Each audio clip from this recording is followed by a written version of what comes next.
Gentlemen, fans and combatants, this is East Coast Throwdown 2019, and we are ready for top 16 of Mortal Kombat 11. My name is Darth Harmon. I'm joined by the one, the only Ketchup. What's going on, man? How excited are you for this top 16? I feel like ridiculous is an understatement for just how wild this tournament's been so far. Just to update you with some of the results that we've seen off stream.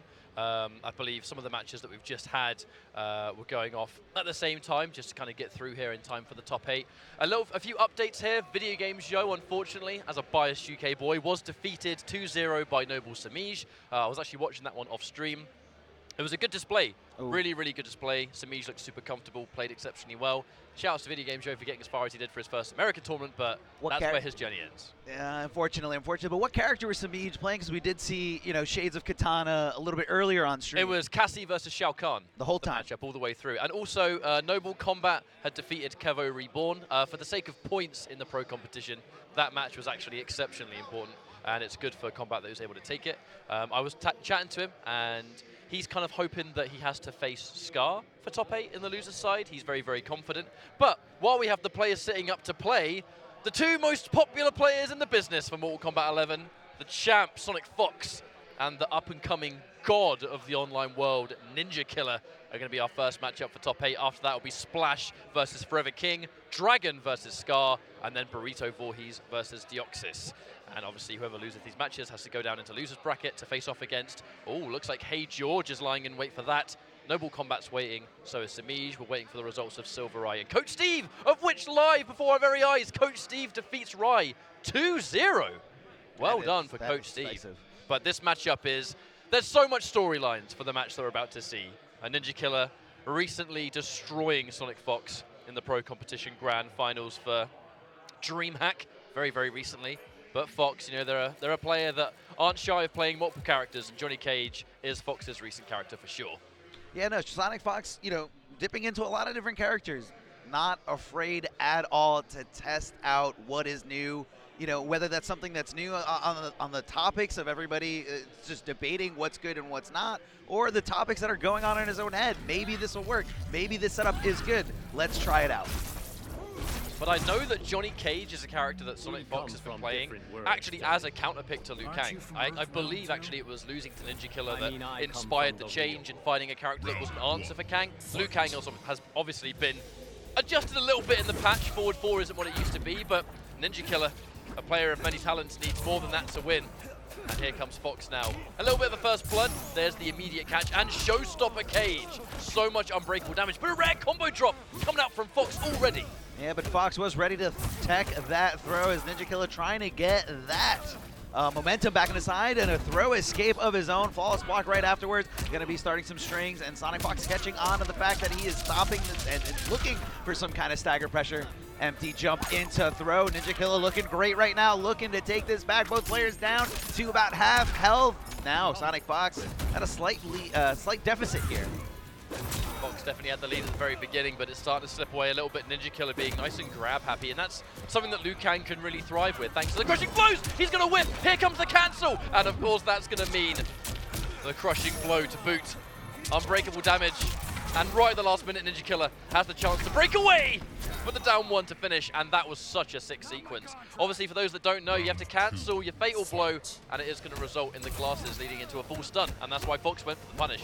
And I also love how Fox went to go clean out that round with the very safe new special move, is specifically in this variation. Ooh. What a flawless block up 2 here from Ninja Killer, but he's not letting it stop him at all. But this is that next level of development for anti-airs in the game. Jump 3s are incredibly strong, so now players are starting to flawless block the jump in, and now they're going for the up 2. That seems to be the most consistent with punish though for SonicFox, and the 1-2-1 into the force balls, a full launch, and the grab. We're not going to ignore the fact that was a drop. It doesn't matter. Fox getting a grab and a very, very dominant round number 2. That is a fantastic way to start this set, and 1 game away from top 8. Now look at that decision, the decision to just go right into rematch. Doesn't want to think about it, possibly knowing what he did wrong in that sequence, in that game, and I think he can take it.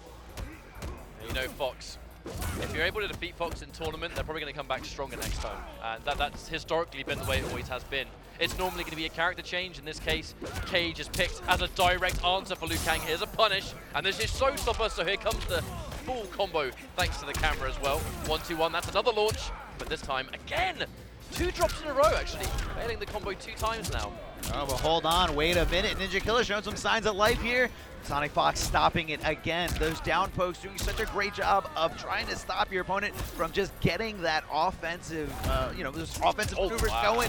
What a block, and that is definitely not a safe thing. This doesn't look like the same Ninja Killer we're kind of familiar with. He's taking a lot of risks, and he's honestly not much of a risk taker compared to some other Liu Kang players out there, but it's killing him, and Fox is running wild with it. On match point, top 8 point, in fact. Now keep in mind, escape failed, so that means the next successful throw from Ninja Killer, if it is successful, will lead into 31% thanks to the crushing blow. The 3rd amplified bicycle kick, that means the next combo into bicycle kick is going to bleed into a lot of damage. SonicFox wants him off of him. Never mind, going up for the throw, and the throw escape from Ninja Killer. The reactions of this superstar are just incredible. And again, how does he know which way he's going to throw him? They're both mid-screen. That's always makes it much harder, right? Normally, if you're in the corner or something, you got a little bit more information, but that's a straight-up guess. Fox was trying to kind of face just within close to jump distance thanks to Johnny Cage's advancing low. He whipped. The whip! Oh no! Here comes a full combo. Glasses, thank you very much. Into the finish. This is actually going to be all unbreakable. Ninja Killer is dead. SonicFox is going to take it, and they'll be our first player in the top 8 here at East Coast Throwdown. Incredible, incredible. And it was all about the situational awareness. What SonicFox knew, that he knew that they were down to less than 31%. So Ninja Killer, of course he was looking for the throw. Of course he was going to dash up and not hit forward 4, but instead reaching to go for that crushing blow, and that was pretty much the demise and the nail in the coffin of Ninja Killer. Now that does mean that Ninja Killer is going to drop down into losers bracket. Has to play one more match for top 8, and his opponent's going to be Semiij. So that'll be an interesting one. We'll be seeing that a little bit later on. But congratulations to SonicFox. Every single time we watch Fox lose in tournament, I kind of think that, Fox takes it a certain way. I feel like they've gotten better at losing as the years go on, I think it can be quite difficult being the undisputed for the longest time, and then, here comes a player that can beat you in the fashion Ninja Killer was able to at DreamHack. Yeah. But what champions do is they lose, be emo about it for a few seconds, but then you reflect. Yeah. That's exactly what you do, is you go away and you kind of think, right, what went wrong? What's your losses? Think about what it was. In Fox's case, they must have felt like it was a matchup thing. Sure, Let's just pick a new character, and Johnny Cage was that answer. And clearly, Johnny Cage was the right pick. I mean, can we talk about the unbreakable damage? Oh, it's so much. It just leaves you standing, and you can't. So in this game, when you're left standing, you have no access to breakaway. You have no access because you're not being juggled, and you're technically still on your feet, dying slowly on your feet. And that's just, it's oppressive. I'm really excited for our next matchup. It should be Splash versus ForeverKing.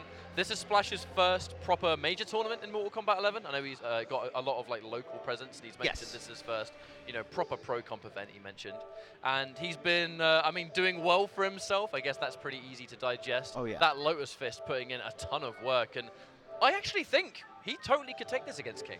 I think he can too. I think ForeverKing is making a great debut here where, ForeverKing, if you look at his resume, you can even look at his resume as far back as MK9. Very successful. Justice 1, of course. Very successful. MKX, part of the Yomi gang, and just able to dominate in so many different ways, where I feel like ForeverKing hasn't really found that strong footing that everyone was expecting him to have here in Mortal Kombat 11 just yet. But hey, this could be a great, great set of results for ForeverKing.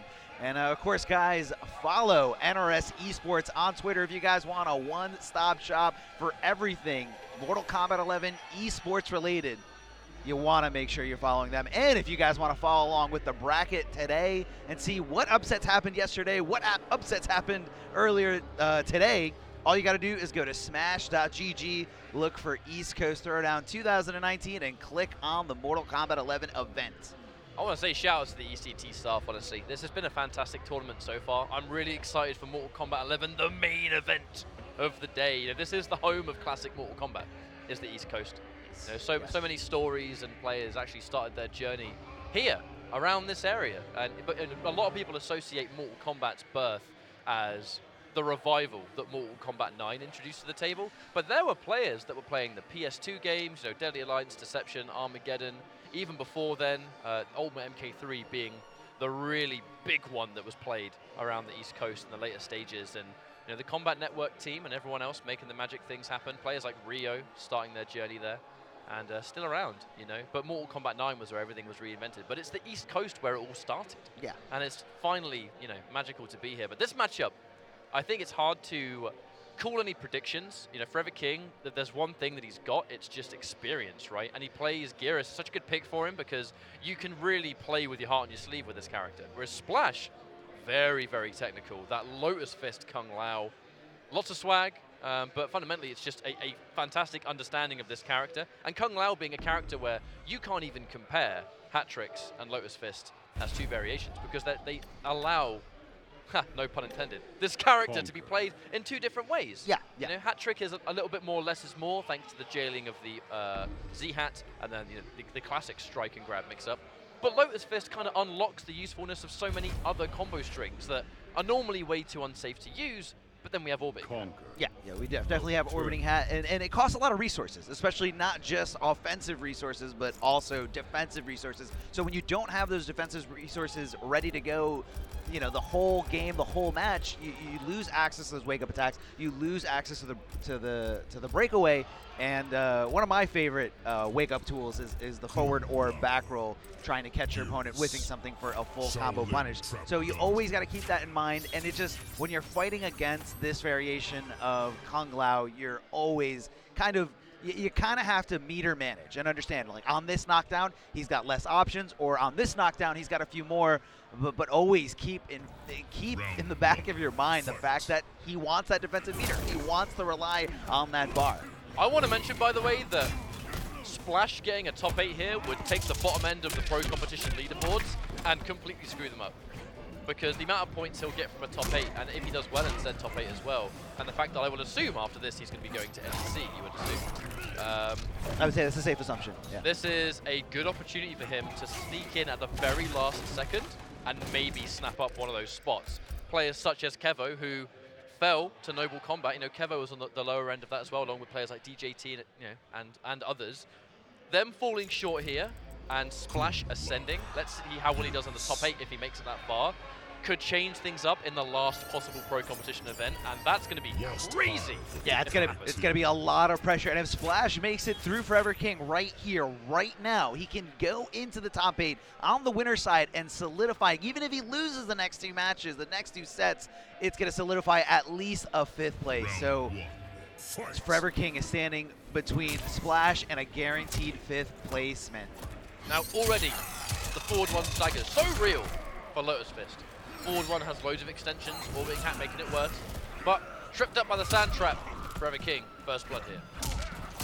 Oh, just jumping in here is Splash. One of the toughest things to really know. You know, sometimes if you know Kung Lao is going to be going for those dive kicks, you want to block and, you know, just punish. But when you're scared of it and Kung Lao knows that you're just going to sit there and block, that kind of gives him free reign to just keep jumping, keep applying pressure. And we all know how tough jump-ins are to deal with in this game. And Splash has so many optimized corner combos with Kung Lao that if he hits you with a clean opening, it's about 40%. Lotus Fist did get a lot more damage passing, I suppose, in the recent balance patch. Orbiting Hat to forward 4, yes please, here comes some more.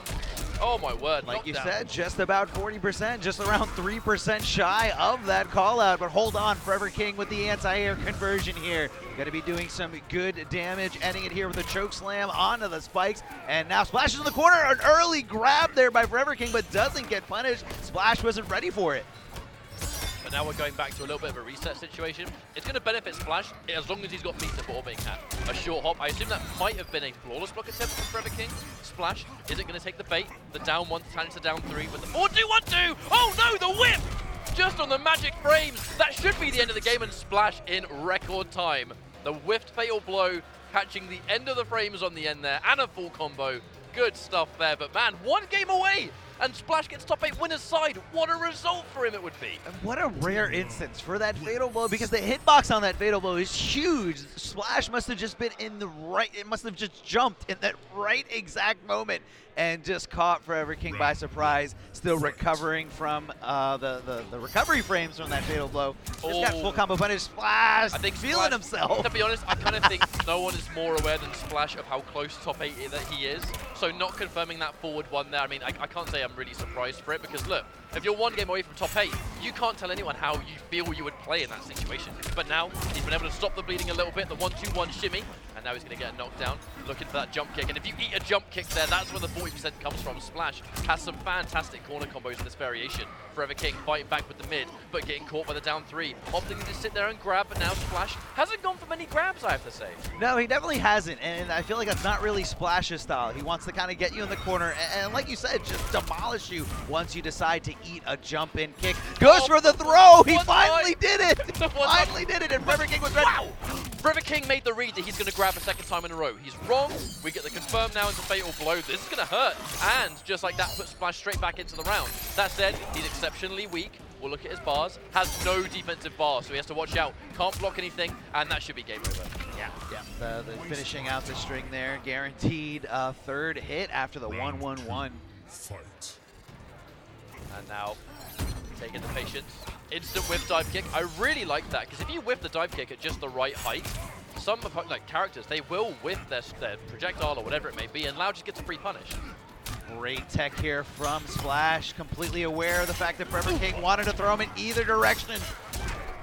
Converting some damage. What's going to be the mix-up? Going for the mid, but stopping to keep safe away from the roll. Wake up and hold on. Neutral jump punch. Going to leave him in a standing position and keep him guessing. ForeverKing keep guessing wrong, and now Splash just one round away from winner's top 8. There's wonderful awareness there from Splash too. He knows that he was ever so slightly not point blank, so the meterless spin was never going to work. You can only amp, right, to go in. Goes in for the restand situation of the straight hat. Splash in this next round is just mauling ForeverKing. Goes in for the break. That very well might be the last breakaway he's going to get in this game, Armor. Might be. Second! Oh, is this all she wrote? He can't break away. He can't do anything. Going to be just shy of it.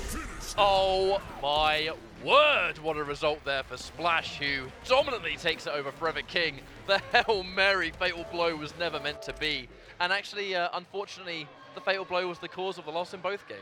Yes, But the second one, it made more sense. That was just a, look, I'm going to die. If it hits, it will reset the situation. Splash just thinking one step ahead, right? And just like that, with a winner side top 8, he's put himself in a great situation where if he now has a fantastic result here, who knows what that means when it comes to final combat. Yes. I mean, again, it all plans out where you're seated, who you're going up against first, and it's all about bracketology. And of course, you want to get seated as high as possible to get the best path. But man, pure dominance from Splash. Aside from the one round that ForeverKing did win in the second game, I mean, I feel like this was all Splash in control, knowing when he was going to block, when he was going to look for throw. Incredible player who's just getting better and better every time I see him play. I just really love watching the way Splash approaches Kung Lao, because the character is just so immensely varied. Not necessarily in, you know, night and day differences of how you can play, but the two variations, and we haven't really seen V3 explored all that much yet, which is why I'm only mainly talking about, hat tricks and Lotus Fist, but there you go. You can see the distinct two styles, and now Lotus Fist is more than capable. This matchup, though, I definitely think Dragon's going in as the favorite, but Scar, he really needs this top 8. He does. He had a great start of the season, winning Combo Breaker over SonicFox, but then since then, just hasn't been able to get back on that main stage. And someone who has been there a lot throughout this whole season, not a winner, usually always, taking second, third, or very close to that, is Dragon. Oh, absolutely. I think it's quite fitting that we have Scar and Dragon now. By the end of Mortal Kombat X in its prime, these were two of the North American top 3. Oh, yeah. Scar, Dragon, and SonicFox, some say in that order. I think it was always a bit up in the air who had the better results down the end of the line, Scar and Dragon.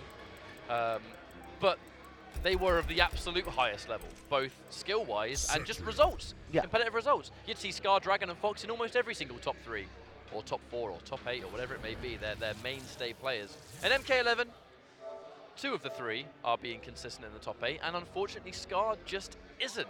But that early win at Combo Breaker always put him in a secure position where he just needs to do well at a few more, right? So maybe this is going to be that time it turns around. Certainly if he defeats Dragon, that's going to be both an excellent top 8 and a hell of a message to send, because Dragon is, you know, one of the best players in the world right now. Had a hell of a performance at EVO. Looks like the only player that currently stops him is SonicFox.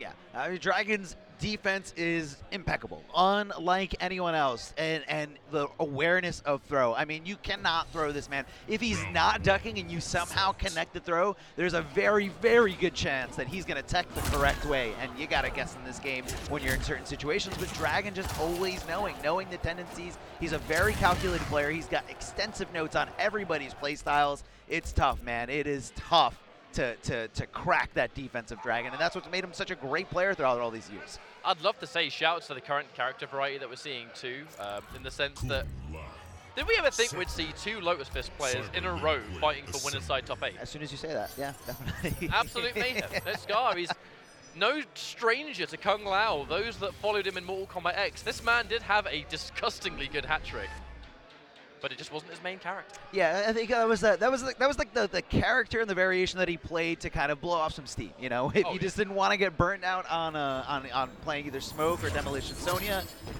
he was having some fun with that. But foreshadowing, I suppose, as now we're going into MK11 where it's his main character currently. Cetrion and Lao. I always thought that Lao could definitely fight this character if he makes a good read. The whiff dive kick closing in space makes a huge difference. But there's Cetrion, and then there's Dragon. And the only way to get this level of Cetrion experience in the pro competition seems to be fighting Dragon, because his defense is just so hard to crack into. Scar spending a couple of his resources there for the orbiting hat. Immediately clipped though as Dragon is going to open things off, get a full combo and a knockdown. Not a lot of damage, but it's the positioning that matters here. Yeah, it's the positioning. You're going to be seeing Dragon looking for a lot of those full screen options. The laser he tried to do, but got interrupted here by the projectile of Kung Lao. But now we're going to be doing a little bit more damage, forcing away the breakaway. Now Scar not going to have any options for forward rolling or waking up at all. And there is the, crushing blow here from Cetrion. And Dragon looking great this first round. It's always when the crushing blow does just enough damage to kill, it's like, oh, baby. But round number 2 now is Dragon. Had a fantastic start, Scar. And this is the matchup, you know, Kung Lao, he may have some options when he gets in close, and Lotus Fist will have a little bit more variety with the strings, but Lao has to get in first. You know, he can't really sit there and trade hat all day, especially if he doesn't have a life lead to start with. Oh, jump in, a great way to just kind of not be in a throwable state, and gonna get a little escape failed there from Scar. It's gonna set up the next one if he does want to cash in on the crushing blow, or if he wants to play against it and play the mind game. So now you gotta be wondering which way is Dragon gonna think that Scar is gonna throw him next. Now he's been able to work his way in, and this obviously is what he wants, the 1-2 shimmy. Gets caught. And here comes that full combo now from Scar, the knockdown. The important thing about the dive kick is just a couple of free dashes you get just to close in space. Makes so much of a difference in the matchup with this. Dragon fighting back, staggering it with the offense, keeping it unpredictable. Jump kick, connects at just a weird height where he can't quite confirm it. But now, the grab. And Cetrion's grabs, they send full screen, bad news. Yeah, Scar looks very committed to blocking as soon as he jumped. That's kind of how I felt, but that's going to be cashing in with the fatal blow. Dragon recognizing that what options are available and what he needs to close out the game. Scar looking a little lost right now. Yeah, I feel like he had some absolute moments of greatness there, but the moment he got hit by that grab. Interestingly, actually, Dragon, you would normally think he'd back up even if he didn't have the life lead, because fundamentally, if he's full screen, he can get some free damage on Lao, right? That's kind of how the matchup works. But opted to go in. He went for a forward dash and then was just in the right distance to get the catch. And, that confirmed led into a full combo, ultimately won the game. So, good choice there from Dragon. And, goes in for barrier, safer than Geyser. Worrying about that breakaway. You can punish Cetrion if you have a good read on it. Keeping it simple. Scar trying to fight back, but jumping in again. When you fight Cetrion, jumping is what you want to do, right? You kind of like, I want to get that one good jump in, because he got a lot of mileage off his jump 3 in game 1. That's the biggest payout he had. Yeah, no, it definitely is, and that's what it is. It's like, you know that all these jumps, most of them are going to get anti-aired, most of them are going to get stopped, and they're not going to be successful, but for that one that is successful, Kung Lao's one of those. Oh, no, he jumped right into the boulder. fulfilling that crushing blow requirement. This is looking real bad for Scar, going for the teleport, and what a conversion here, going to be slamming him down right in front of him, making Dragon thinking about the throw, but Dragon blocking perfectly, and Scar dipping in, going for that dive kick and getting punished accordingly here from Dragon. Dragon on match point right now, ready to take this set and ready to go into the top 8 winners side. Yeah, Scar went for an early dive kick to try and beat out the normal, and he accepted. He thought Dragon was going to go for, but Orbiting Hat is going to catch, but forward 1, very kind of hard to confirm. You can't confirm forward 1 as a single normal at all. That's why forward 4 is opted for, but in Lotus Fist, forward 1's the better normal to confirm off Orbiting Hat, but down 3, he's going to steal something away. Has to watch out for the 1-2-1, because he can't afford to side switch when he's got Dragon to the corner. That's where he wants him to be. And the empty jump low! Now the 1-2-1's going to work, because it's backwards to the wall. And the grab, repositioning. I like the reverse grab, purely because that was, you know, the forward grab is always the most obvious grab to go for. But now Dragon has a lot of work to do in this comeback, and it's probably going to be the round here. Yeah, no, pretty much down to nothing. And I feel like even Dragon is a type of player that would rather reserve it, especially when he's got a set lead and, you know, this is going to be the end of the game. He is okay with reserving his tank and just kind of waiting for the next round. And he says, I will close it out here in this final round. Now that barrier is going to get some free damage. Unfortunately for Scar, he's taken a lot of damage. He has to close in the space. Goes up for the hat toss in between natural barrier. Every projectile he eats here is going to be bad news because it's just damage he has to make up for when he finally closes the gap. Counter hit or punish. That's going to be a full launch and the breakaway force. Dragon left with no resources. The forward grab, I like it a lot. But what's next? Problem is he's full screen. That's the risk, right? The reverse grab is the more likely one. The forward grab is the easier option to get, but it puts them at a range where Scar doesn't want to be. He's had to close in the distance, and that one grab, was it really worth it? Just now look at what's going on here. Yeah, no, Scar needs to get that momentum back on his side, but it's not going to be happening here. Dragon moving on over Scar. Although Scar was putting up a really good fight, especially in that last game, it just wasn't enough to crack that impeccable defense of Dragon. Means that we're going to be seeing Scar in a few minutes' time. After our next winner side match, he has to face off against Kombat. So that's going to be a very competitive match. Kombat did say to me that he actually would rather have fought Scar in the losers bracket. He fancies his chances more than Dragon. But our next matchup, Burrito Voorhees, who has had quite the journey so far, fresh off his victory against Video Games Yo, against that Shao Kahn. It was a New Era versus Shao Kahn, a really fun matchup to watch, in fact. But he has to go up against Deoxys, so it's going to be probably 2 Geras, but 2 very different variations. Yeah, you know, Deoxys kind of just sticking out with that first that main variation of Geras, the one that I feel like most Geras players go with, and Deoxys has kind of been the I don't know how to say it, but kind of like what everyone was aiming to be, because he had great results as soon as the game was released. You know, made top 8 at Combo Breaker and just kept staying consistent, always in the running, always in the discussion for one of the better players of this game. Burrito Voorhees, I feel like he likes to go for the more, you know, abstract variation, the more abstract techniques. But Burrito Voorhees, he loves command grab characters, but he loves command grab characters that have a little bit more than that. You know, he's not going to go with a traditional grappler. He's going to go with grapplers that have variety, a little bit of extra tool sets. In this case, New Era, a huge part of the way he plays, it's not just for command grab, it's for the reverse time, for extra extensions. It's his setups with the sand pillars. There's a lot of stuff that he pretty much invented the whole lot of it. Because he played New Era the moment the game came out, and he is a lab monster. Yeah, you know, he had the best Swamp Thing by the end of Injustice 2. And Swamp Thing, another character who was command grabs, but more so. You know, it's kind of like, I'm not surprised of all the variations that he plays. This is the one he's landed with. But, you know, I really can't understate, you know, defeating Video Games Yo. I think Video Games Yo kind of went into that matchup as the favorite from the people.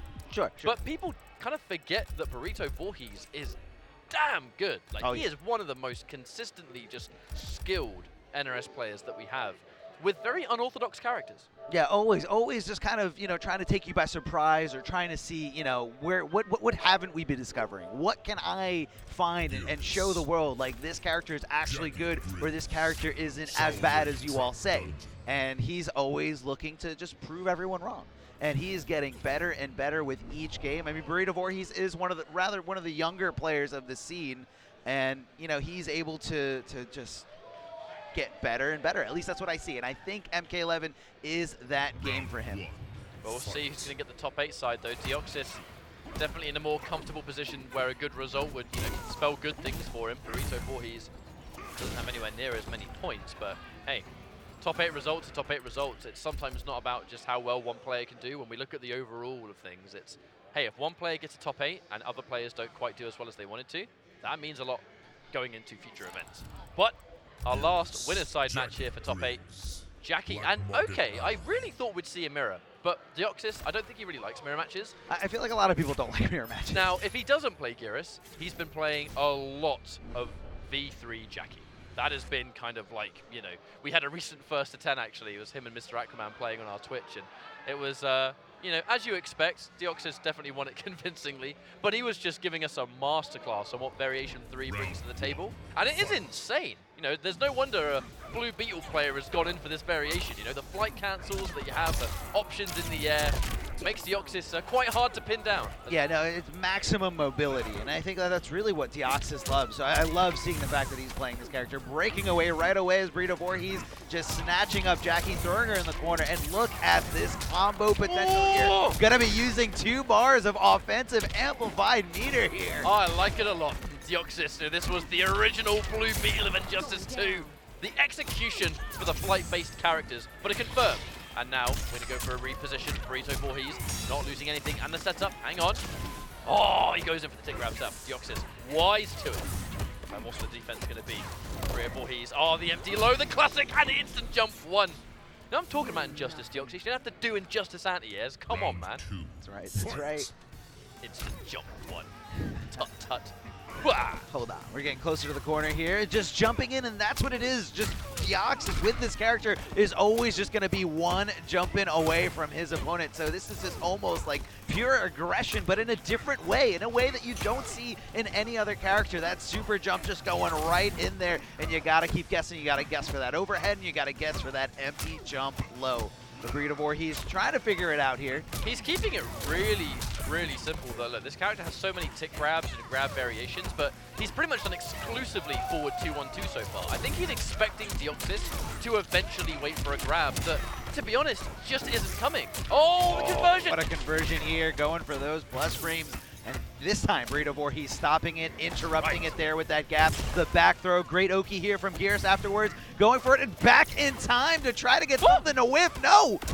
Oh, and he tries to fatal blow. Almost worked, but fundamentally, I think what that was, we know that command grabs are always a read, but I think Burrito Voorhees spent so much of game 1 pretty much not doing much of it at all, that Deoxys wasn't worried about it. And he was content to just sit there and take them, eventually wait for Burrito to be minus. And here we go. He's finding up for a command grab, lands immediately. Yeah, that first game was definitely more of Deoxys doing plan A and how Burrito Voorhees dealt with it. And I don't think he dealt with it very well at all. Wake up down 1, acknowledging he's far away. Here come the tick grabs. That's what you got to worry about. Oh! Jump 3 doesn't quite hit its mark, but wonderful block on that second overhead. Going for some back-to-back pokes, really trying to steal a turn from Deoxys, expecting him to press, and right now, he's not pressing at all. Confirmed. Here's a full combo. Breakaway's been forced now from Burrito, who, back to the wall. This is not where you want to be versus upgraded Jacqui at all. Yeah, Burrito Voorhees seeming less reluctant to go for options, take those risks. And I don't know if it's really paying off, but hold on, right now he's ready to make this comeback. He does have Fatal Blow, going back in time because it wasn't successful. Gets the command grab for 120 here. Deoxys jumping in. That was scary. Voorhees did not Fatal Blow that! But hang on. Oh, he gets clipped anyway. I feel like he was sitting full screen. Was he saving? Waiting for the leap. Was he saving it? I don't know. I can almost assume maybe, but surely for him to be sitting around full screen, he was waiting for the leap. But when it finally came, he looked a little bit like a deer in headlights. Here comes Deoxys now, a full launch. Oh, drops the ender here, but Burrito Voorhees looking to take the, advantage of it, whiffs it again here because he did get hit, wasn't respecting the down 1 tick throw at all. Yeah, this is the danger of tick throws, that if they get hit and you whiff a grab, sometimes you can actually be punishable. Here comes the full combo, 1, 2. A lot of down 2, and hold on. Yeah, we're gonna throw him back in the corner. What's gonna be for breakfast here? Going for a meaty setup, trying to get Deoxys to get hit from squirming. I think I've seen this one before, Armor. Finish. Not that long ago. Oh. Okay. Goes in for the poke into reverse time. Does cost resources to do it. He has to put a lot of faith in his defense. And a wonderful block and a throw tech. The foresight from Burrito Voorhees, who takes this round, signs of life, straight back into it. He's ready, he's ready, he's here to play, and he's not trying to go down to Deoxys without giving it a shot. A big jump in, and he stops him right in his tracks, right in the air, stopping time and space for his benefit. I saw that in the story mode, didn't I? Right. Similar. All right, knocked down, and this is party time. New era in the corner. It's command grabs for days. A little bit too short of the full combo from forward 2, though. That forward 3 can lead to a combo if you quick enough.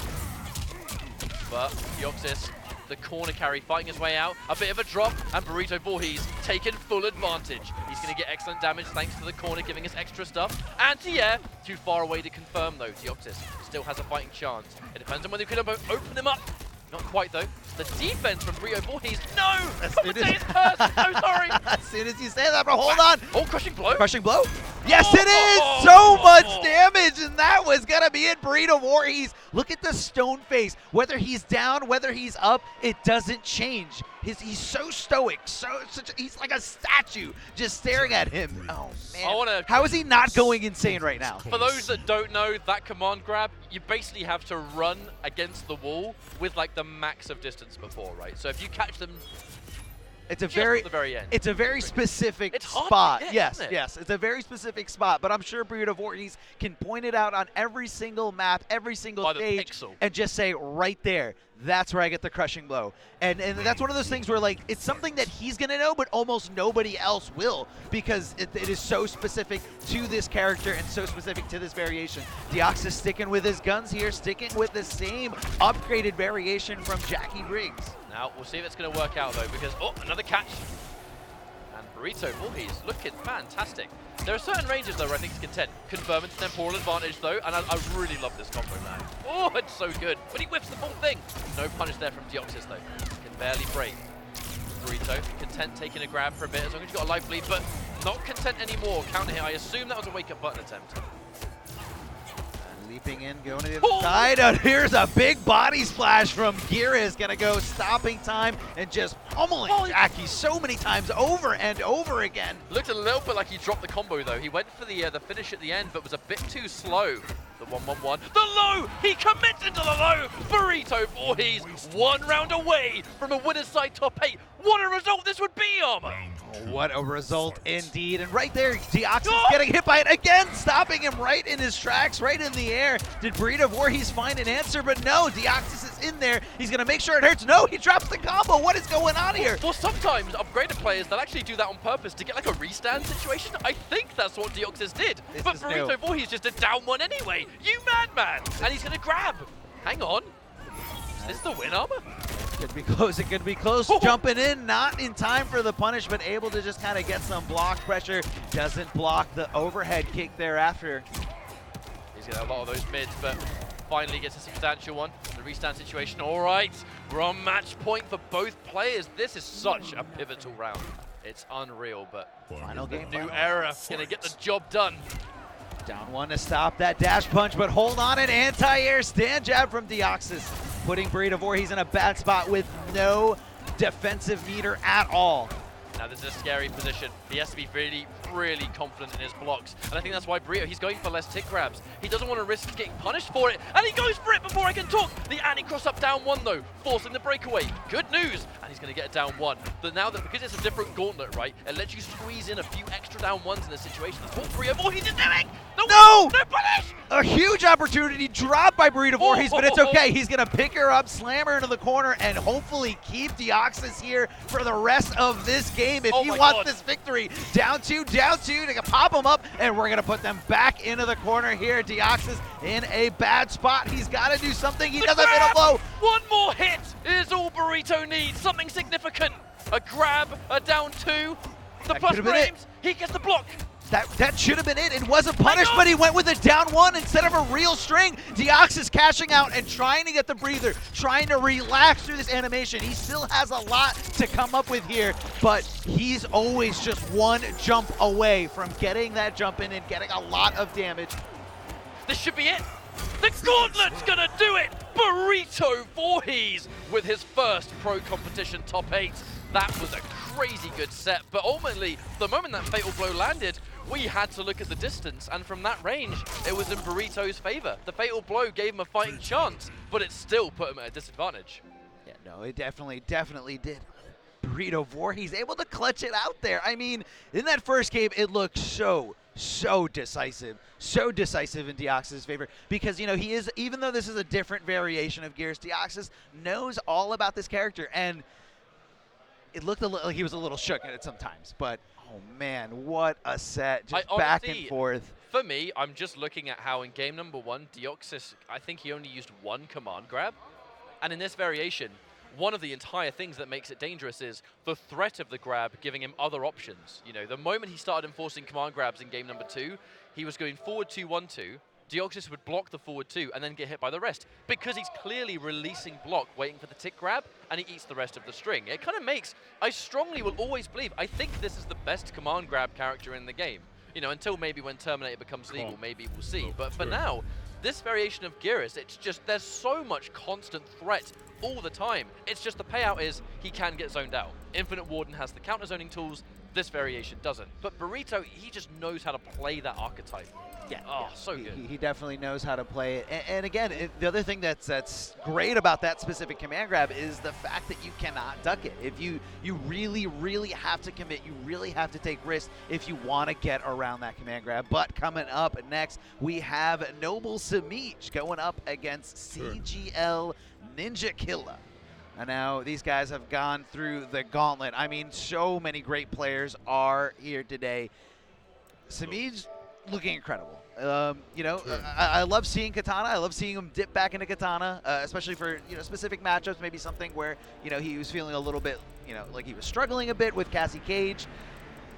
He's been dancing around those two characters for quite some time, but Ninja Killa, a true loyalist to Liu Kang, or pretty much any character in any game that resembles Bruce Lee. I mean, that's just his style. That's what he loves to play, and he always will. I feel like he just cannot. Even though we have seen him playing Jacqui a lot in the beginning of this game's release, I feel like he has to feel at home with Liu Kang. And I wouldn't be surprised, to be honest. But I mean, Semiij, you know, I kind of overheard. I was kind of, yeah, everyone was kind of having a chat when Semiij was defeated in winner's bracket. Yeah.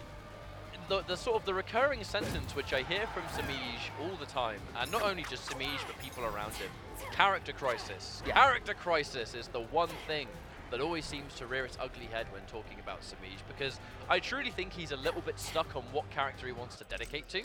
He goes between Katana, he picks Cassie mostly, but fundamentally, look, Semiij is a player that likes to pick one character and grind the game with that one character. It was Melina in Mortal Kombat X, it was Catwoman in Justice 2, and he really, I think, wanted Katana to be that character in this. Cassie comes closer to it, but there are still times where clearly he feels like he has to change character, or maybe he can't get the job done, and that's just not Semiij's style. No, it definitely is not, and you know, you see the uncertainty in those picks, but you know, when you see success, you can't help but think of SonicFox, and you see all the different characters that they play. Sometimes you would just wonder, like, why not just emulate the best? But I think Semiij wants to be his own player. And it's worked so far, and it might be in the process of continuing to work as he's one game away from a top 8, but quite the opponent to get through in Ninja Killa. We'll see if it's going to work out for him. I think Ninja Killa's going into this as the favorite for sure. Oh, definitely. One of the favorites, not only for top 8, but to win the tournament, in fact. So. Yeah, I mean, a victory, you know, not too long ago, DreamHack Montreal, a decisive victory. No way you want to count Ninja Killa out. No way at all. What an anti-air here, going to be converting into some damage, amplifying the bicycle kicks to fill that requirement to cash in on a lot of damage, hopefully in that second round for all you Ninja Killa fans out there. A little trade here and a lot of respect. Semiij showing him an anti-air stand jab of his own. And he's going to get the shimmy as well, on the 1-1-1, but no shimmy. He's put himself far away, and the moment you're far away with one projectile's worth of health left, it'll take this one! But in this case, Ninja Killa waiting for it, and the crisp anti-air, he's giving him round number 1 here. Round number 1 and a big roundhouse to just stop any advancement in the air. Ninja Killa knowing the spacing and the buttons perfectly of his character. Going to be plus after that string is completed, although that string does have a gap. Semiij just kind of holding on, waiting to see what Ninja Killa would do, and that's going to be a reversal punish there with the fly kick. The throw mix to cash in on 31% for this crushing blow, and that was so fast, so decisive. Ninja Killa looking incredible right here. That was just optimization, but that's what makes Ninja Killa so scary, is that he just seems to have this immaculate knowledge of just how to play the game of footsies. And granted, in this matchup, and this is the situation Semiij finds himself in, right? A huge part of playing this variation of Cassie, low gunshot. Reversal punish flying kick at most ranges seems to punish it quite consistently. That immediately shuts down the way Semiij was trying to approach that matchup. So if this feels a little bit of a potential struggle, maybe this is where Semiij feels uncomfortable, because he likes a character that can kind of fight in every situation. And if this one tool that is normally quite important gets shut down by a reversal punish flying kick, then Semiij, he has to try and reevaluate. And he only has one game to do it on. That's it. That's right. This is the first to 2 before the top 8. Then in the top 8, it's going to be a race to 3 for every set. But this is a tough spot. Back-to-back back throws here from Ninjakilla. Semiij is really shook right now, going for the neutral jump. Doesn't get in there in time for the punish. But again, just like you called out, the low shot, getting the reversal punish, that is playing a huge, huge factor in this matchup right now. And it's got to be on Semiij's mind 100% here. But from non-reverse punishable range, Fireball with the health lead that Ninjakilla has will trade favorably. So now Semiij, gunshots will only do so much for him. He has to be really, really careful here. Ninjakilla can, I think, taste this top 8 at this stage. And there's that reversal punish for another time. Semiij having to just going to take the risk. But the duck, the knowledge on this guy. He's ready for the straight shot. And the neutral duck accordingly puts him on match point. Did fall to SonicFox in winners. Is he going to correct it in the loser's bracket? Oh, and that's going to be cashing in here. The punish or counter hit from that string will lead into some significant damage here. With punish, but 1, 2, 3, thanks to Cassie being airborne, it's not going to quite connect as it should. Oh, jumping over to the other side, getting the punish, but using the amplified low gunshot, anticipating Ninjakilla not to break away in time. That's going to be a big whiff right in front. Semiij does have one more offensive bar, leaving him in a standing position. Great blocks by Ninjakilla, seeing the overhead coming out, and that second string. Ninjakilla jumping in with that great kick, that great jump-in kick here. This is going to be the last chance. Any grounded string into confirm, but no, Ninjakilla a little bit too eager, unfortunately. Pulls the trigger on Fatal Blow, pays dearly for it, and it's going to give Semiij a desperate lifeline. Yeah, willing to bet it all right there. He knew he had one more round to give, so he said, why not? Especially if it wasn't successful, he will still have Fatal Blow at the end of this round once he gets below 30%. Breaks away, doesn't get any more damage, so Ninjakilla trying to bide his time, waiting for that meter to come back. Never mind, going in, looking for buttons, looking for some kind of successful throw, and Semiij ready to jump. If there's someone in the business that just knows how to neutral jump, it's going to be Semiij. Like, there's something about his sixth sense on them that's just ridiculous. But as I say that, we are going to see a crushing blow from Ninjakilla, happily bringing Semiij back into the fight, and a little bit of a jump back kick. It is damage, but he needs a lot more where that came from. Very, very dangerous. Watch out for the jump, and oh no! He can't break away either, but no amp. He hasn't got the meter. Semiij's last lifeline. Sorry, Monk. See you later. Hang on. Hang on. He doesn't have any breakaway, and that does combo. Not sure if it's going to be enough. I know this is one of the Fatal Blows that doesn't scale as much, but no, I don't think this is it. Very, very close. 3% left on Ninjakilla's life bar, but he does the wake up down one to stop any high coming towards him. What a call out. What a decision. Ninjakilla getting it over Semiij here. I can only assume that wake up down one was purely because Ninjakilla knew what range he was at. He was at just a range where quite a lot of those buttons, if you look at just pure startup frames, right? The fact, we just look at how fast buttons come out, that a down one from that range will start up quicker than maybe a lot of those buttons would have become active before they could actually hit him. So maybe it was, look, I think Semiij is going to stick a button out, and if he does, it had better be super, super meaty and perfectly timed, otherwise my down one's going to kill him. And even then, the first hit, he'd probably trade favorably. That actually wasn't as much of a crazy decision as one would make out, but that is going to be Ninjakilla taking it over Semiij. Unfortunately, Semiij eliminated from the tournament. He got very far, but fundamentally, I think the grind continues. No, it definitely does. And again, Semiij also a player that's going to take losses in a certain way, a player that likes to just kind of absorb the information, go back, watch his matches, understand where his shortcomings were, and come back from it stronger and stronger. But unfortunately, Semiij not making it into this top 8. I'd say a lot of people wouldn't see that coming. But again, because you're anticipating Semiij to just get better and better. For sure. Now, that was the match we played. Up next, some of the other matches we have, ForeverKing versus Coach Steve is ridiculous. Scar versus Kombat, Deoxys versus Hey George. We get to see Hey George come back again. You know, always think he rocks up almost once a year to an event, bodies everyone, and you know, see you next year. But it's been a good result today. But yeah, up next it is going to be ForeverKing and Coach Steve going head to head.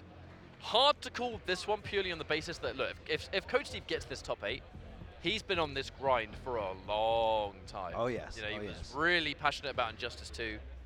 I mean, been just as, if not more, about 11, and he's been doing exceptionally well. Yeah, I mean, Coach Steve has been, you know, he's one of those players that is, what impresses me the most about Coach Steve is his ability to just play so many different fighting games at the same time at such a high level. I mean, he's a threat in anything he wants to put his time into. And ForeverKing, of course, I would say, you know, one of the greatest NRS players, overall NRS players in this new era. I mean, he's been doing phenomenally since the MK9 days and onward. Always a competitor. You know, you can always kind of just see that competitive edge in ForeverKing. He's a very confident player. He thinks he can take on anybody in any NRS game. Coach Steve a little bit more reserved, but he's ready. I think Coach Steve is ready. He's been training a lot. He's been training a lot personally with Gur and other players in the New York City area. New York City, I mean, the East Coast is pretty well known now for just supporting local activity, right? Yeah. Oh, yeah. We've got Mortal Kombat New Jersey, we have Danger Zone. Oh, yes, yes. Coach Steve does run Danger Zone, a bi-weekly out of the Bronx. So anyone in the New York area close to the Bronx willing to go out on a Tuesday night, Coach Steve is the man to follow, and Coach Steve is the one who's hosting the event. And I heard it's an incredible event that with a full stream provided and everything. So shout out to Coach Steve for doing just a little bit more than just competing, also trying to help his local scene grow. Now, Kotal Khan and Jacqui are the characters he has. I'm not surprised he's picking Jacqui into this matchup. I kind of think against Geras, kind of across the board, especially Infinite Warden, you just need to go toe-to-toe with that damage. Yeah. You need to be able, because he's going to make those guttural, just from the heart reads. And if you're playing a character that hits hard, you're at least going to be rewarded for making good reads against him. But, oh no, we're going straight in here. Remember, this is to get into top 8 on the loser's side. Coach Steve and ForeverKing very evenly matched at this stage, but either way, it would be a great result for both players. But the tech on the tech. What is this, week 1? Oh, confirming the clinch.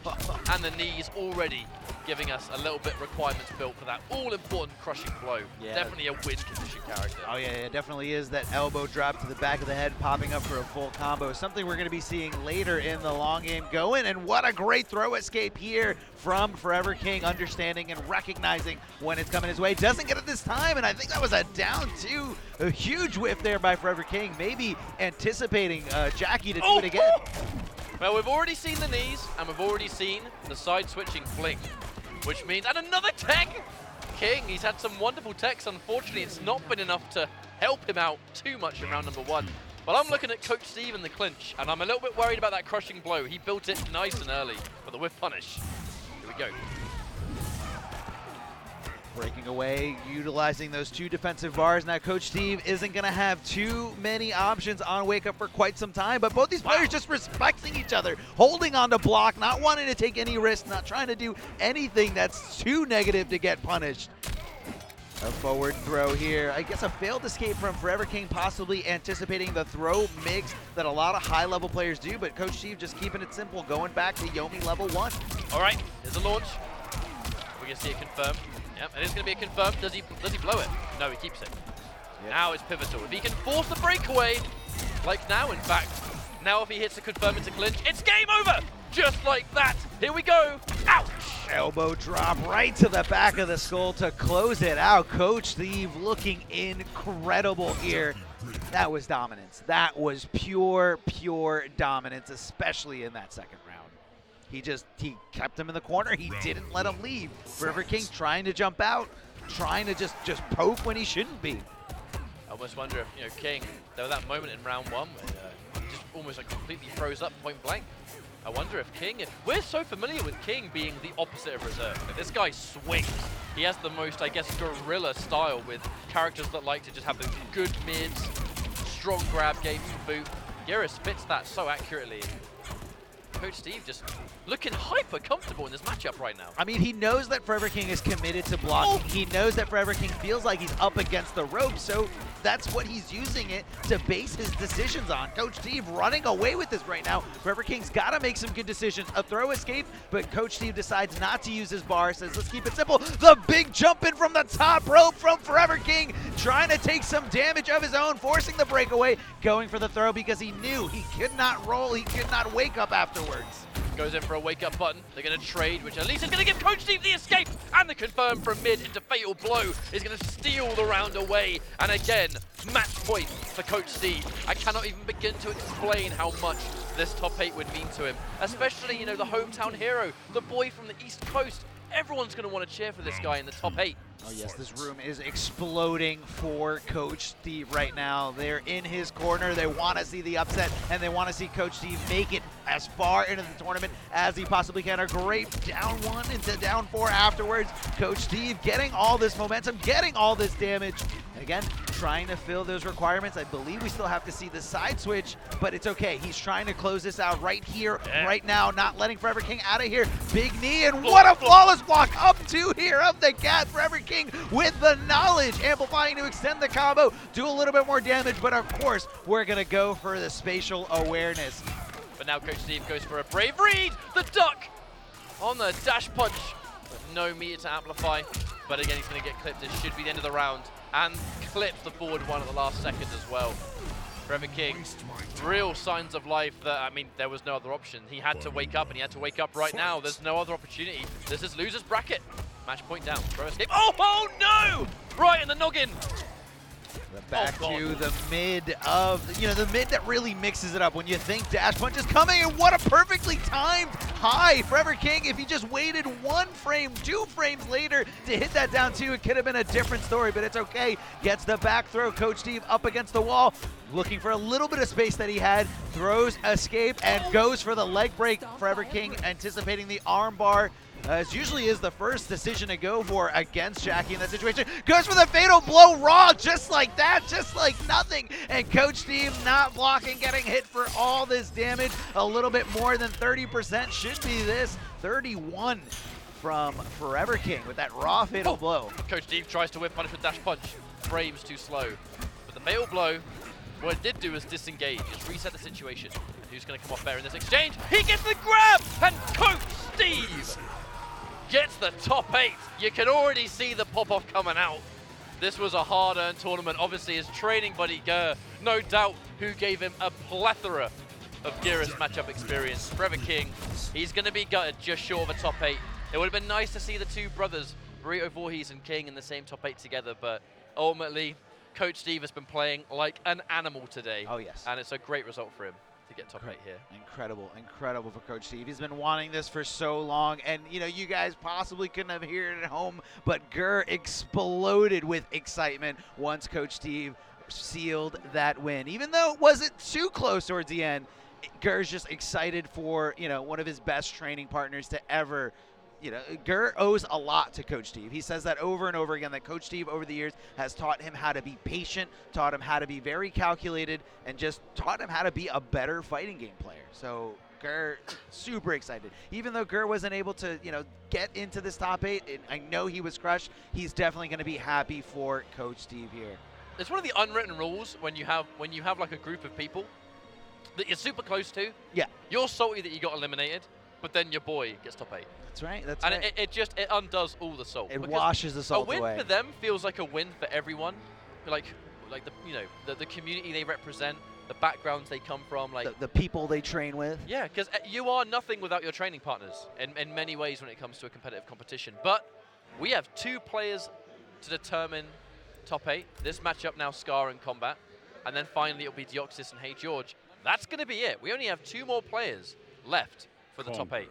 And if you guys want to see how the top 8 is looking right now, again, some of you just joining us, go to smash.gg and search for East Coast Throwdown 2019. Click on the Mortal Kombat 11 event. And also shout outs to NRS Esports on Twitter. If you guys want to be up to date with everything esports involved with Mortal Kombat 11, make sure you follow NRS Esports on Twitter. I have the extra long bracket if you want. Smash.gg/tournament/East Coast Throwdown 2019 /events /Mortal Kombat 11 /brackets. There you go. There you go. See how easy that was? That was so easy. Now, this matchup is interesting to me because, yeah, I was chatting to Kombat before and he said he really, really hopes that Dragon beats Scar. That obviously has happened because Kombat knows in his heart that he can beat Scar in a tournament setting. I'm not going to count out Scar by any means. I don't know who to call for this one. I think Kombat is looking like in a little bit better shape, I suppose, as of recent events. Oh, yeah. But definitely either player can win this. But you can definitely think there's going to be confidence both ways here.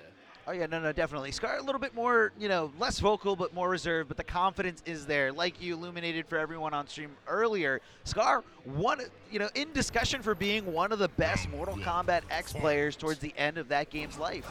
And, he did a great job during the life of Injustice 2, and he's still looking great. He started this season off to a great start, being the champion of Combo Breaker, taking it over SonicFox. And Kombat, a young gun, despite, just how confident he is a very young player. And I'm surprised here that Kombat is not going with Variation 3 Johnny Cage. I feel like that's the variation that everyone's talking about. But for this tournament here, Kombat has been playing a lot of Geras. So I feel like this is probably his new name. He's just a man of many characters. But this has very much been a Variation 3 tournament for him, for Kombat.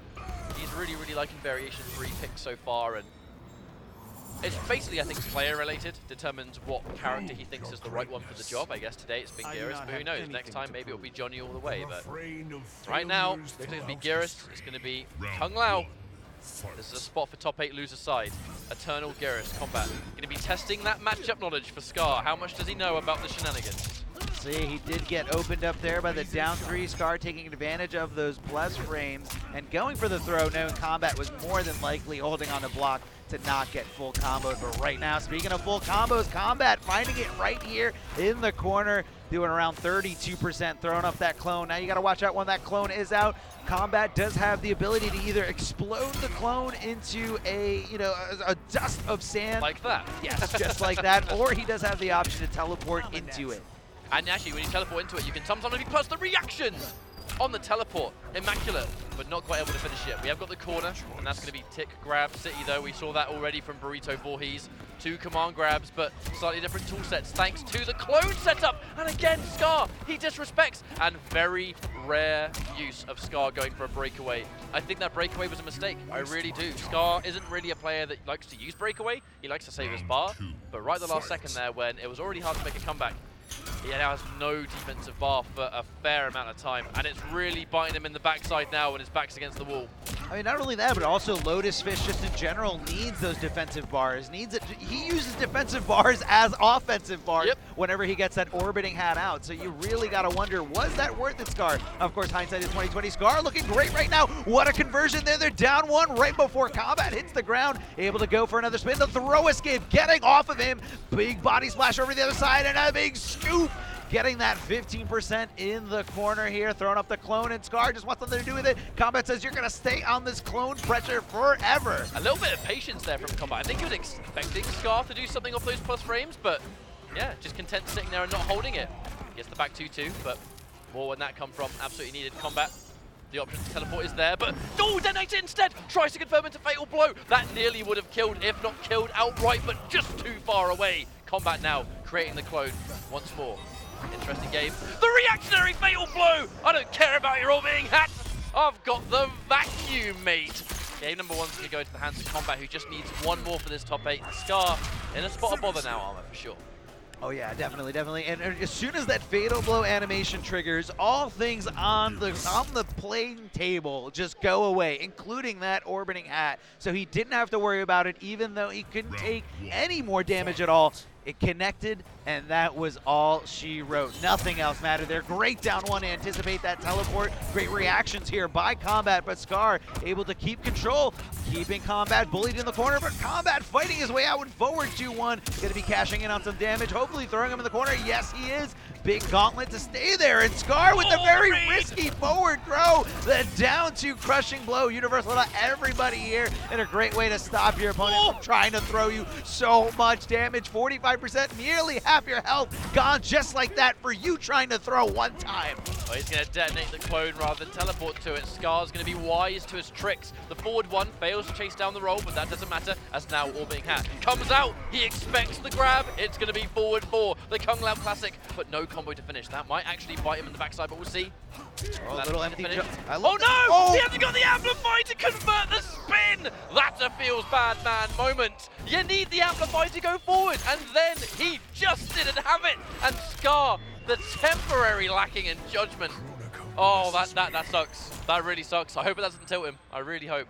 It's going to be tough not to get tilted from that, especially when you know it was yours. Just a minor, oversight there of the situation. But Kombat ready to not take any chances going right in the fatal blow, making sure he gets that first round because he doesn't want Scar to get any kind of momentum because he knows firsthand just what Kung Lao's momentum can do. Great low sand trap, wake up 3 to hit the aerial hitbox of Geras. That close sand trap being a reversal punish though means he knows that's a guaranteed punish from that range. That is a lab punish for sure. Sending a bit of a message to Scar, and he amplifies to try and catch him, but he eats it anyway, on top of being punished. Here's the setup. Oh, that was so tricky. Scar was so worried about the clone that he wasn't looking for the command grab at all. I love it here from Kombat, throwing up the clone again. Is he gonna blow it up, or is he gonna teleport into it? No, low sand trap from downtown. Scar looking a little desperate here, going for those dive kicks to close the gap between himself and Kombat. Throwing the orbital hat. What's going to be happening right now? As soon as the orbital hat hits, conversion here. That should be the round. That absolutely should be the round. Scar fighting back Kombat. That was a hard position to survive in with that much health left, and the fact that the clones are constantly out, you get hit by one of them, it spells bad news. Scar's still alive, and that was such an important round to win. Final round, fight.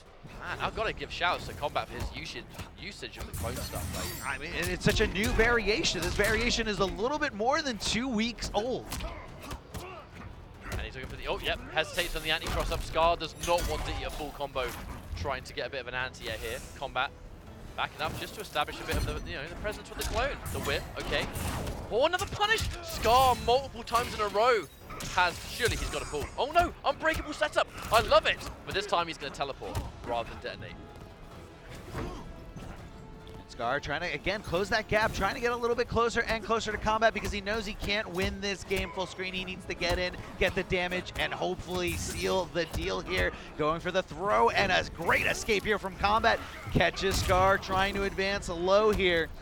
Big body splash. Here we go. That's going to set up big things. Scar back to the corner again. Clone presence. Watch out for the detonate though.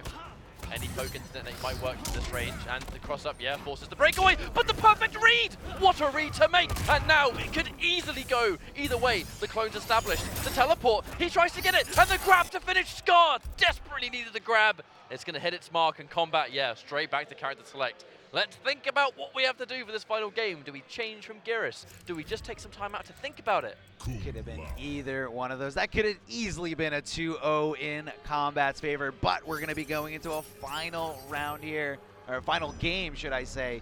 In Kombat, highlighting Geras, we've known him to be a really good Johnny Cage player in the past. Johnny Cage had that incredible variation added, as we saw SonicFox demonstrating it a little bit earlier on stream. But Kombat sticking with Geras here, trying to see what he did wrong. But I feel like for the most part, if you look at the victory that each of these players had in the set, Kombat's victory was way more decisive than Scar's. Scar barely got that last one off the skin of his teeth. Oh, no. Right into it. Now, even though it's a crushing blow, it doesn't actually hurt much as most of them. So Scar, I guess you can go, well, at least it doesn't hurt that much, but more setups. That's either going to be a detonate, which can launch, or that's a crushing blow. A crushing blow. Come on, grab. So what specific. a setup, man. What a character. And the whip punish! The double damage for that crushing blow is so significant, man. So it's like hitting 2 in a row. Like how? It's so specific. Oh my god, Scar really unable to land a single hit on Kombat. On the verge of a double flawless right now, I would like to add. But finally, it's been taken away thanks to the chip damage of the 1-2.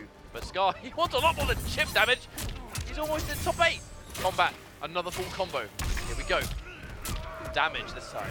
That's what he wants. Knocked down. What's next?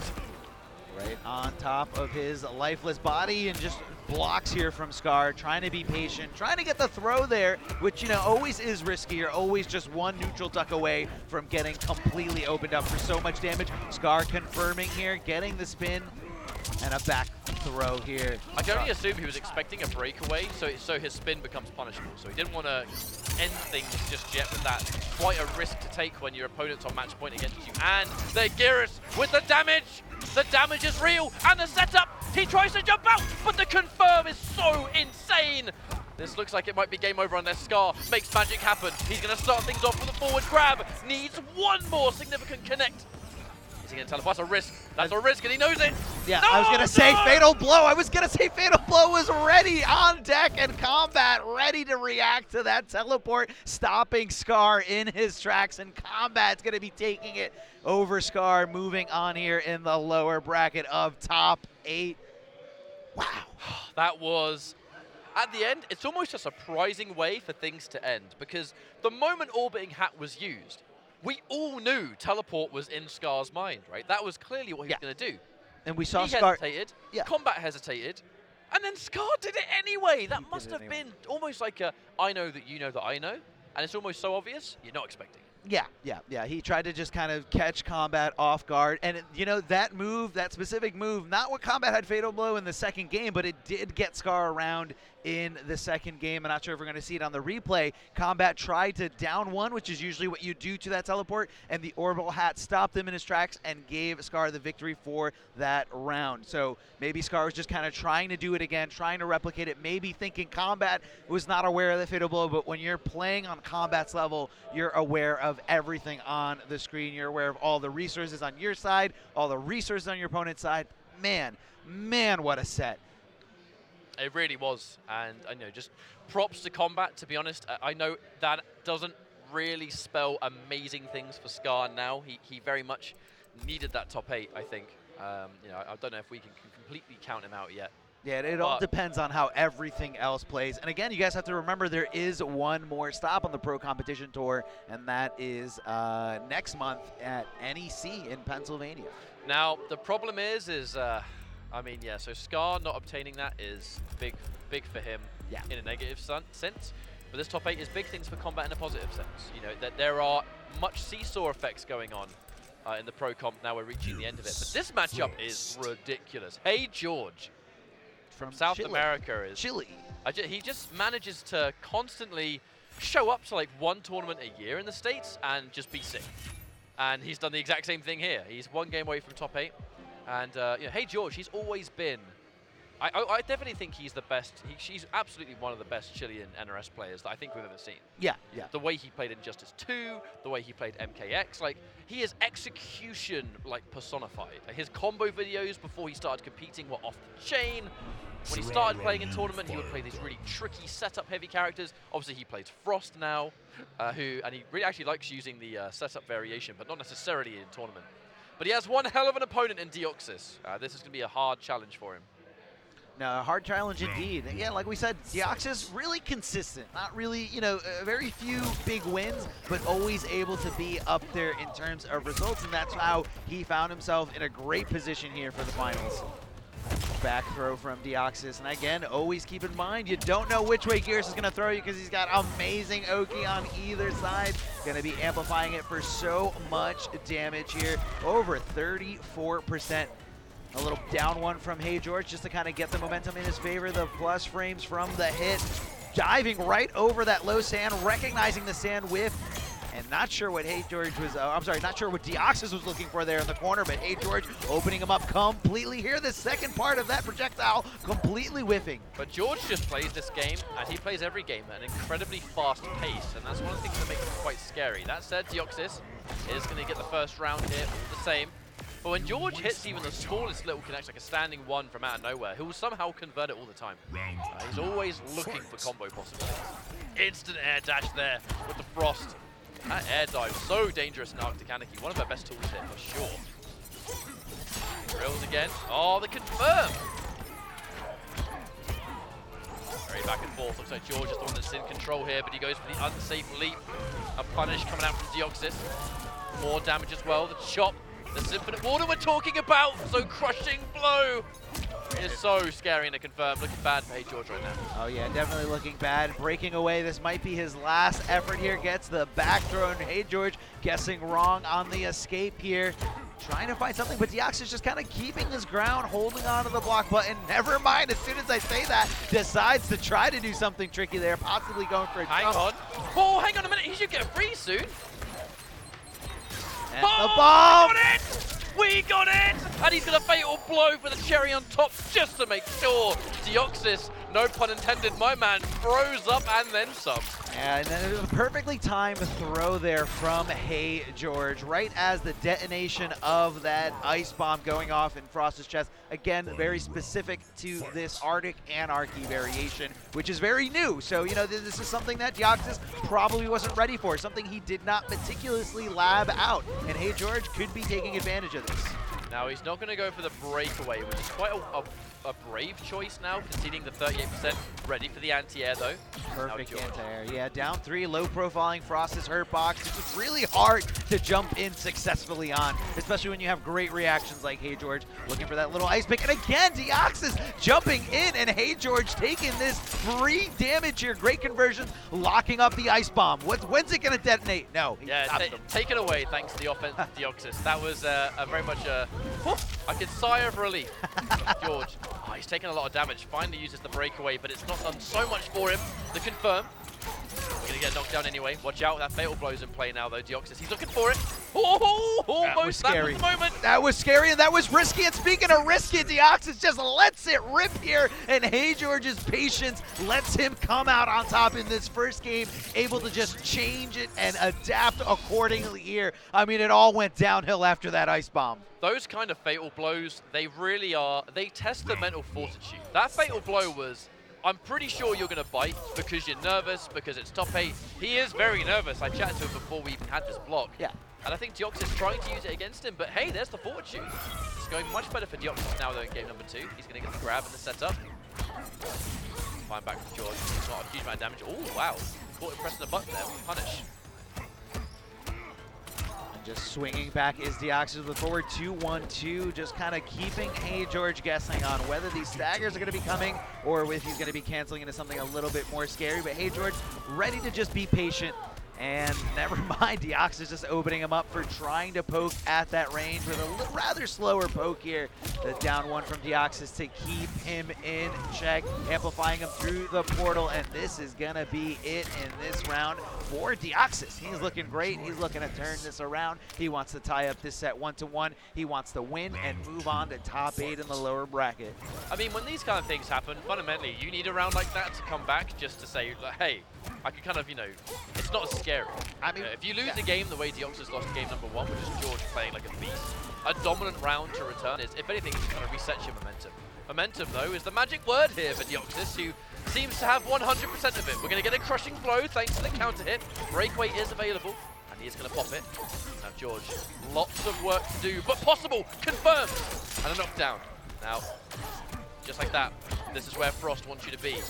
This is a perfect range. The pushback works in their favor too. A confirm. Oh, wow, that's a full combo. Yeah, that was great recognition there on the trade, able to just continue it, just kind of click the pieces in there to go for the full combo afterwards, trying to get as much chip damage as possible is Hey George. Now Hey George is on match point to do this for all of Latin America as he's representing them solely by himself here in this possible top 8.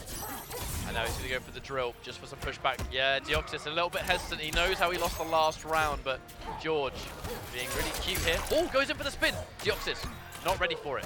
And the knockdown, back-to-back down 1. Strong arming a turn back. Escape failed on the grab. That's bad news against Frost. goes for it. Risky. No punish.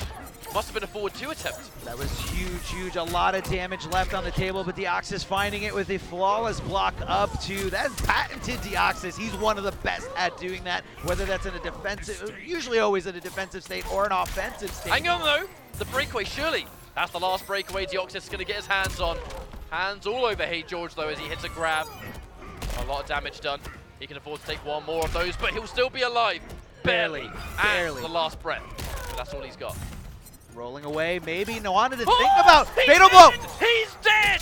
100% George confirms it's a fatal blow. By all accounts, this should be the end of the game. That was an early confirm.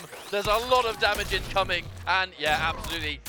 The last Stick a fork in him, he's done, Armor. The last hit. I mean, look at his face. He is completely ecstatic. I mean, he is so happy, so thrilled with himself. And Hey George going to be going into this top 8, again, representing his country of Chile, representing Latin America. On his back here, he is ready, and the sky is the limit. Even though he's in the lower bracket, if he can play well enough. Now, keep in mind, he was sent here into the lower bracket from SonicFox. If he can take it out and take out anyone else besides SonicFox, or even SonicFox later on in the grand finals, or later in the lower bracket, depending when. Yeah, no, definitely. Definitely. Hey, George, the sky is the limit here.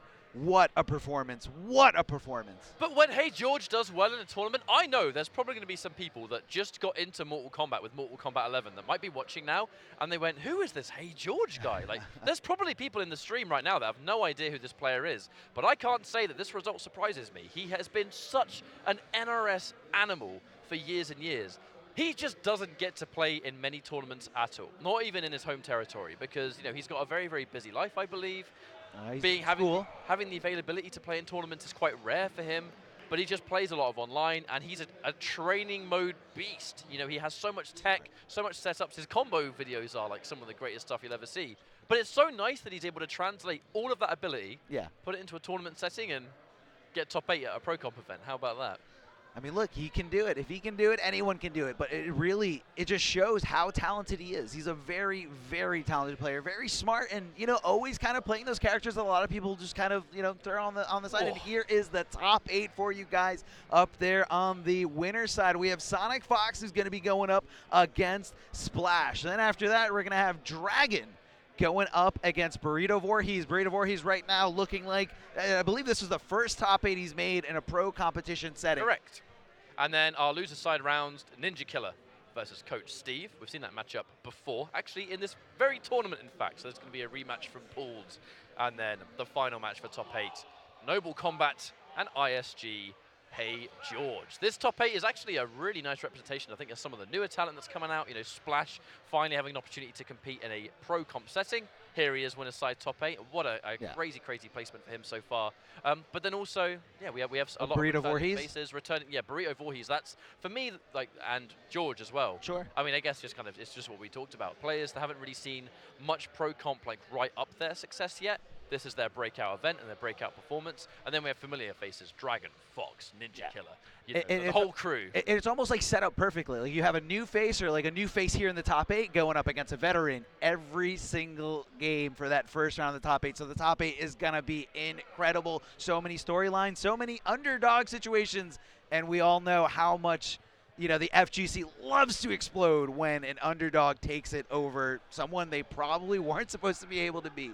But I think that's been the common theme of East Coast Throwdown. There's been upsets for days. There's been so many players just turning up and doing way better than anyone ever thought they would. And I love that about offline tournaments. That's why offline events are such a mixed bag, because sometimes an East Coast Throwdown happens and the results are just all over the damn place. But we are ready now to go into preparations for our Pro Comp top 8. We have a fair amount of time, though. I mean, the time here is 3:16 p.m. EST, isn't it? Right over EST. here? EST. 8 p.m. EST is when the top 8 will commence, and that's in about 5 hours from now. So have something to eat, go have a drink, have a nap, whatever it is. That's right. We have preparation.